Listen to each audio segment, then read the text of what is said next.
Thank you, Dr. Lakshan, for inviting me today and having me out to speak. I will admit, I'm definitely not an expert in Parkinson's disease. I see a lot of oral health issues. And so a lot of this presentation, I was looking at papers and researching things and learning as I went. And so I found out quite a bit of the needs that are unique to patients with Parkinson's disease, and hopefully I can shed a little light on that today. This is one of the quotes from the papers that I kept referencing. Parkinson's disease can impact the health of the mouth, teeth, and jaw, and make dental care challenging. Poorly chewed food can increase the risk of choking and aspiration, which can contribute to life-threatening pneumonia. So one of the big things that most patients are concerned about is having cavities on their teeth, but there's many more causes or risks that we need to be aware of when treating patients with Parkinson's. So this looks like there's a lot going on, but I want to take a little bit of time just to walk through this entire diagram and simplify it a little bit. And some of these other slides will reference back to this. So our diagnosis of Parkinson's disease is going to happen somewhere up in this top left box. And as the disease progresses, or patients are put on more medications, or their ability to perform oral hygiene decreases, these are all these risks here. So multiple medications as polypharmacy, motor difficulties, and cognitive impairment are all things that can lead to changes in our mouth, whether it's changes in the oral environment or just our ability to perform oral hygiene, meaning brushing our teeth. The two biggest risks that are going to come from that are a change in the microflora of our mouth that are going to cause tooth decay or cavities on our teeth, or change in the microflora that are going to cause a progression with infection on our gums and jawbone, which you call gingivitis, which can eventually lead to, I don't think this is working, periodontitis. The end stage of both of these diseases is unfortunately tooth loss and or infection. And this can then just loop back around and kind of be this cycling wheel on itself that makes the progression of Parkinson's disease worse, and then again spiral back and make both tooth decay and gum disease a more harmful process. So these are all of the things that kind of kept recurring in some of these papers that I was reading and referencing related to oral health conditions in Parkinson's disease, but I want to focus on a few today, highlighted here. So xerostomia means dry mouth. And one of the biggest risks with xerostomia is increased risk of caries, which we call cavities on teeth. That's kind of the lay term. The other one that was brought up is drooling or excess saliva production, which in itself is not necessarily a bad thing because saliva keeps our teeth coated and lubricated and actually removes plaque and harmful bacteria away from our teeth.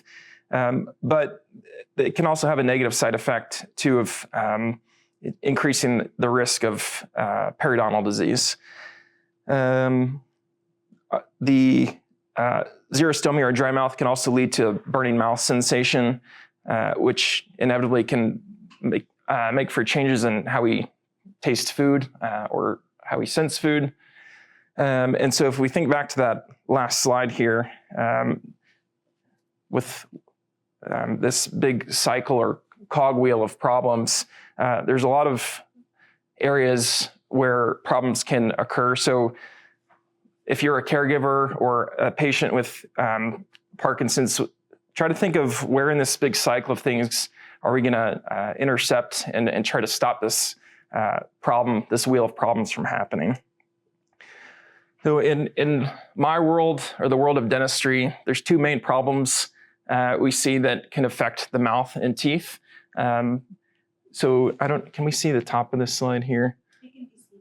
Okay, good. So we obviously want to maintain our mouths in a healthy state, okay? But as we start medications, our mouth gets dry, change in microflora, those bacteria are going to change and cause what we call bacterial dysbiosis.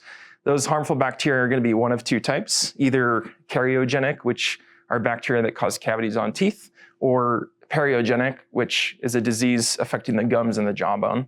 So the associated risks with caries, or those harmful bacteria, again, are dry mouth, increased plaque and tartar on teeth, difficulty performing oral hygiene to remove those harmful bacteria, altered taste sensations, which inevitably can lead patients to seek a diet higher in sweets or higher caloric intake.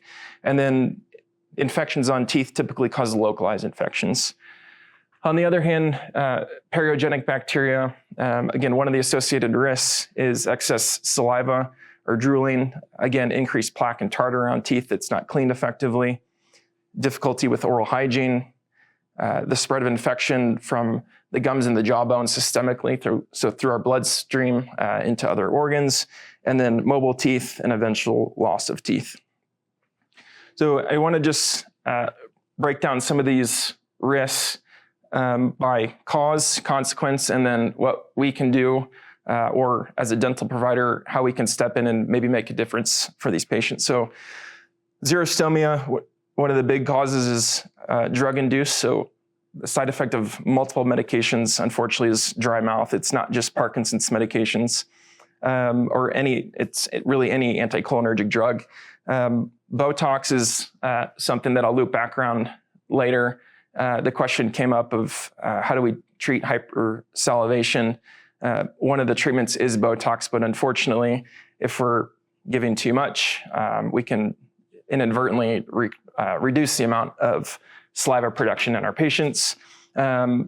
Reduction in salivary flow is a natural process of aging, and then also an increased saliva pH.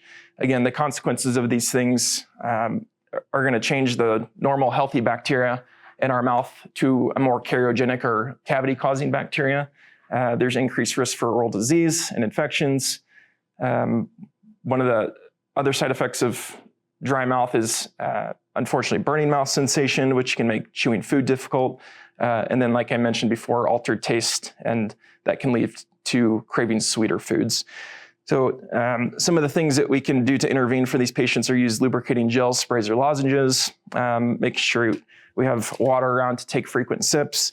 Xylitol is a nice product that is ADA approved in like gums and lozenges. So xylitol is a naturally occurring sugar that these harmful bacteria cannot use in their metabolism. We want to make sure our patients are avoiding acidic or sugary foods, prescribe them a toothpaste with increased fluoride concentration, an electric toothbrush or other assistance devices as needed. If you have patients that are going to the dentist, fluoride trays or topical fluoride treatments are very important. And then avoid continuous snacking throughout the day and perform oral hygiene immediately after meals. So one of the prescription toothpastes that I use a lot is called Prevident. Again, this has a higher concentration of fluoride than what you can get over the counter. That fluoride is going to be more protective on teeth than, or protect those teeth from those cavity-causing bacteria than something that you can buy just over the counter. Does everyone remember doing this as a child at the dentist? That you would wear these trays for like 15 minutes with the suction in your mouth. So not as common anymore. I don't know of any general dentists that are using this gel or foam-like substance.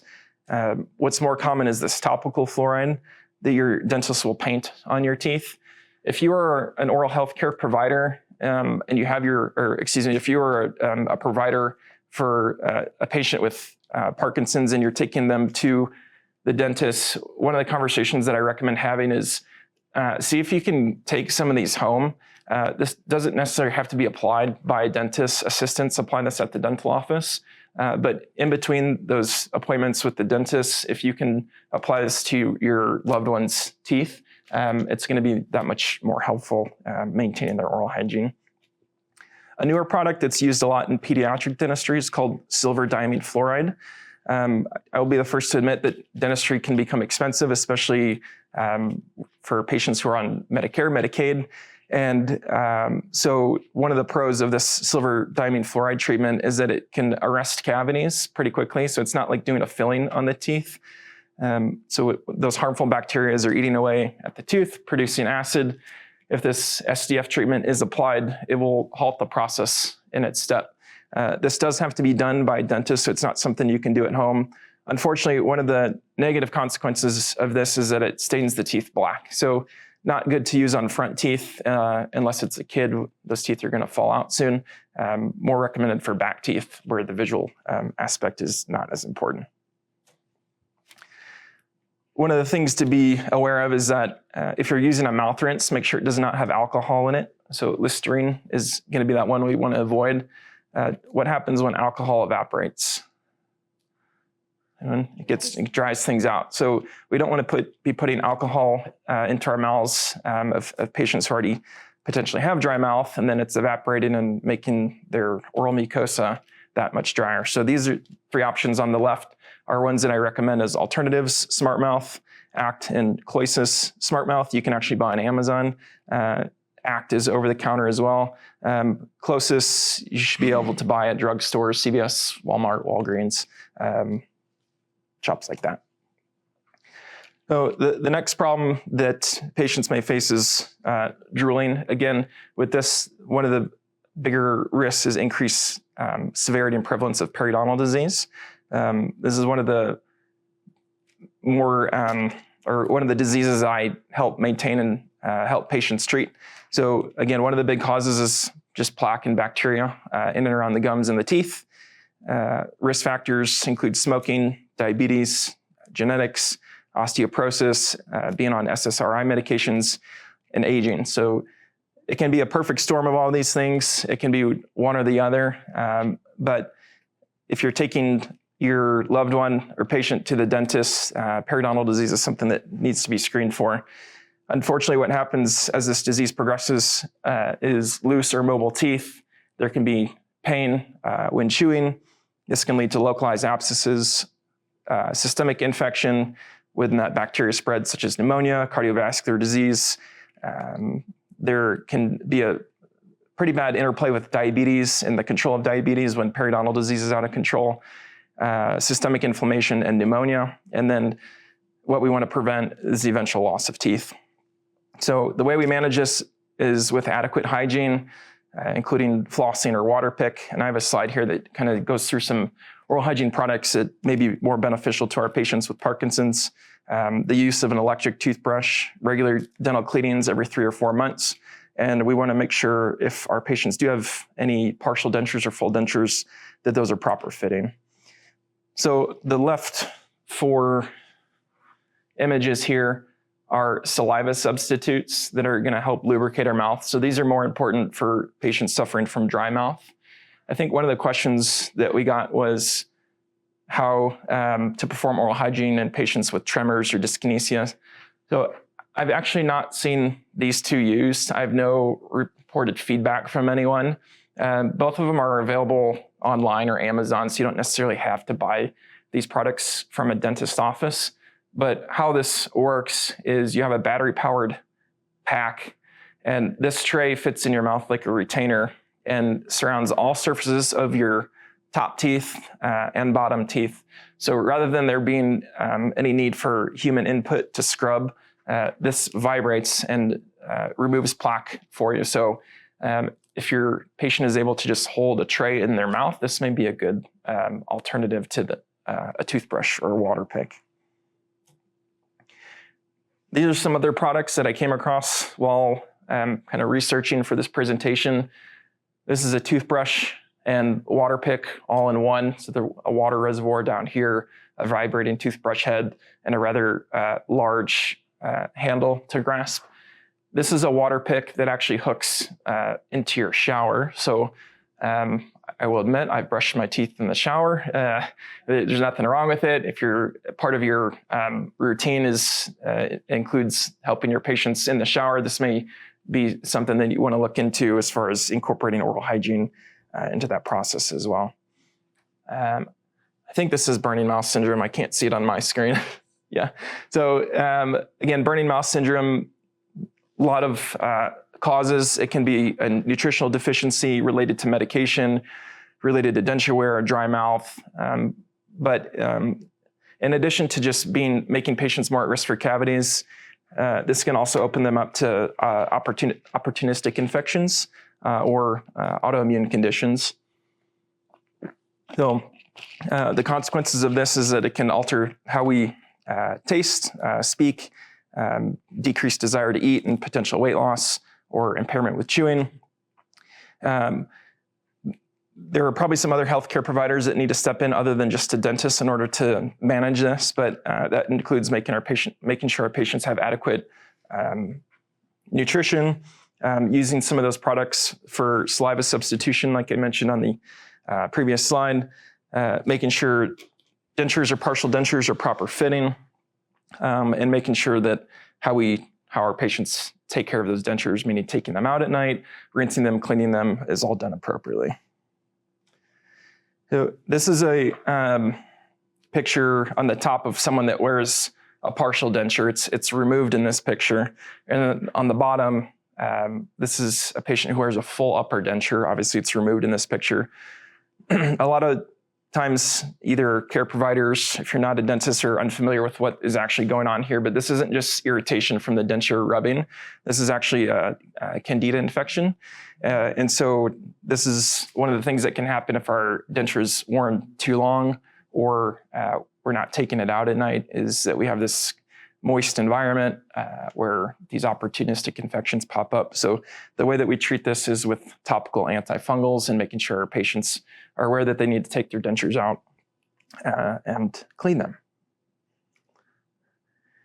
This is another presentation of a candida infection called angular cheilitis, manifesting kind of in the corners of the lips here. So it's not just crusty lips or dry lips in the winter. This is actually a fungal infection that needs to be treated with topical antifungals. That topical antifungal is called nystatin. Again, like I mentioned, we need to make sure our patients are removing their dentures properly at night and not sleeping with them.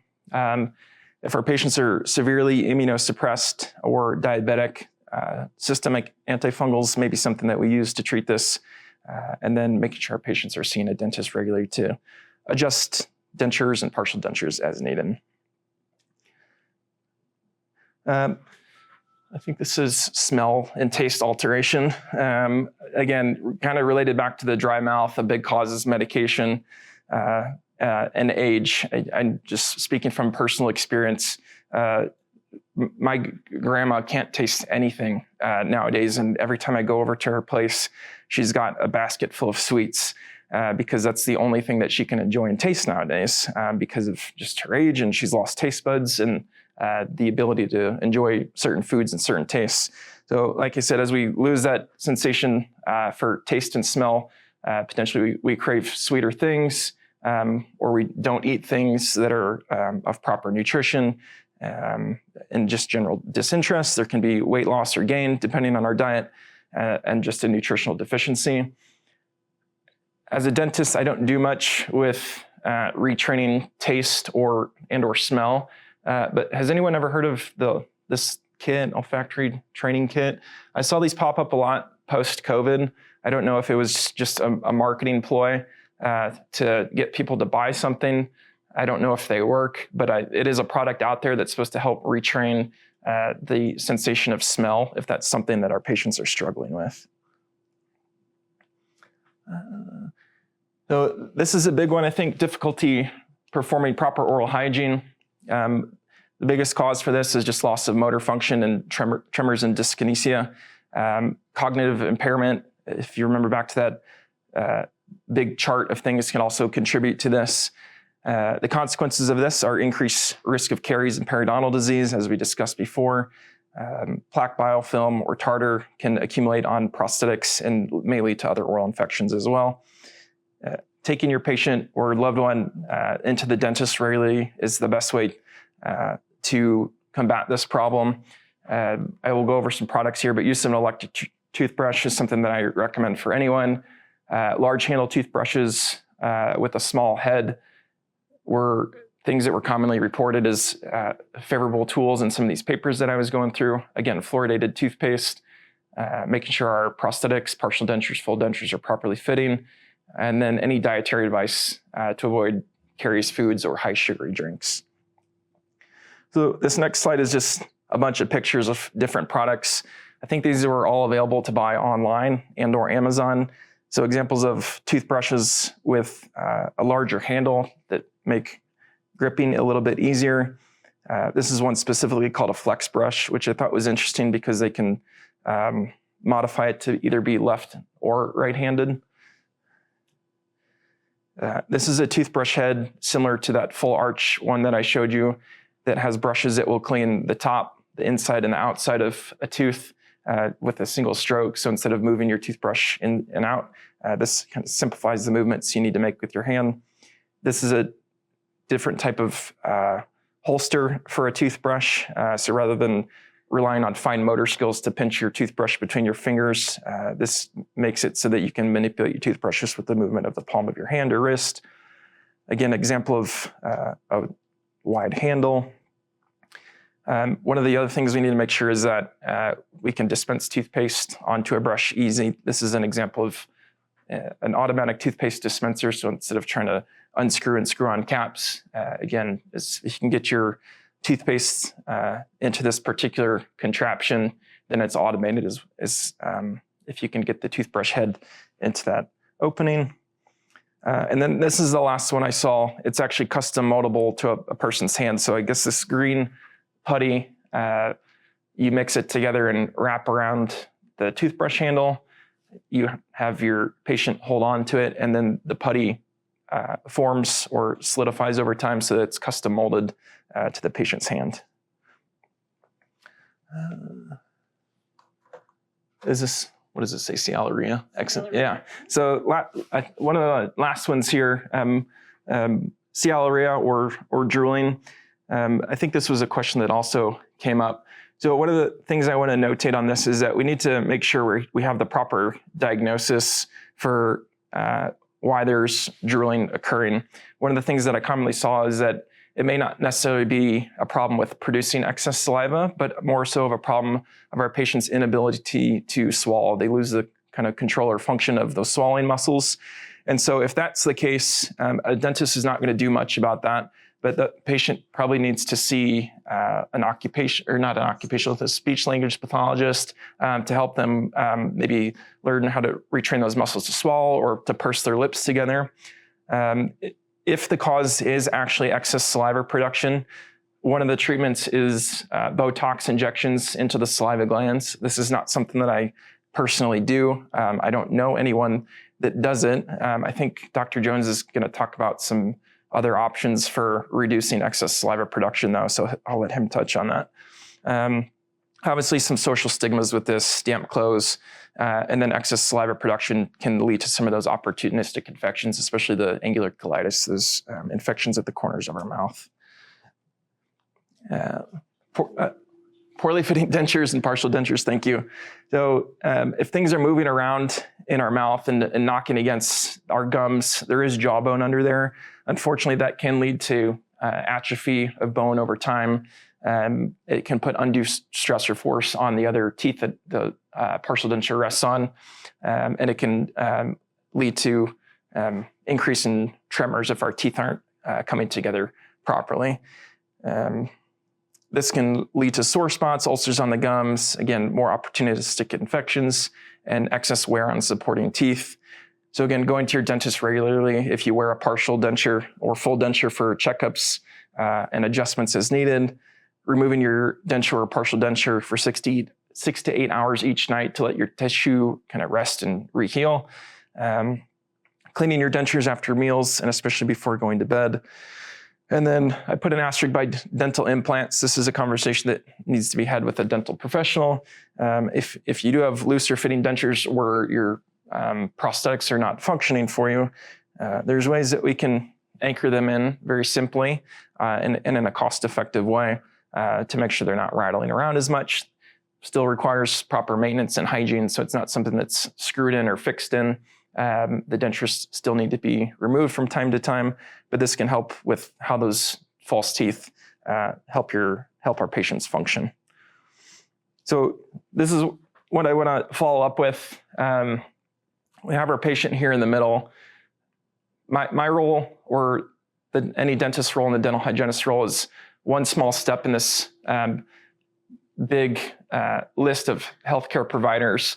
And so what I kept coming across is there needs to be very collaborated and intentional effort between healthcare providers, not just dentists acting alone or speech and language pathologists acting alone or dietitians acting alone, but we need to communicate with our other providers because sometimes these dental problems, how they're manifesting can actually be problems with swallowing or diet and vice versa. So having a good care plan and a good team for your patients is of utmost importance.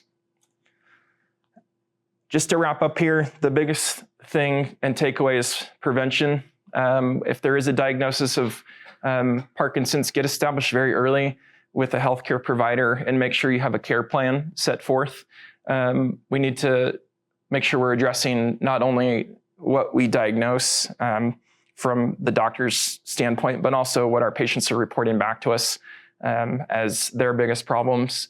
We want to maintain teeth as long as we can, so long as they're not infected, loose, mobile, and that they're working for our patients, and reduce those risk factors where possible. So good plaque control, eliminating dry mouth, and making sure any appliances that our patients are wearing are properly fitting and not bouncing around. If you don't have a healthcare provider as part of your patient's team, I'm more than happy to see them. This is my office. Team Perio, we're right here in Reno. I don't know if anyone on Zoom can scan that if they're willing or able to, but I'm happy to be part of your care team if you want. And I think that's all I have. So thank you very much.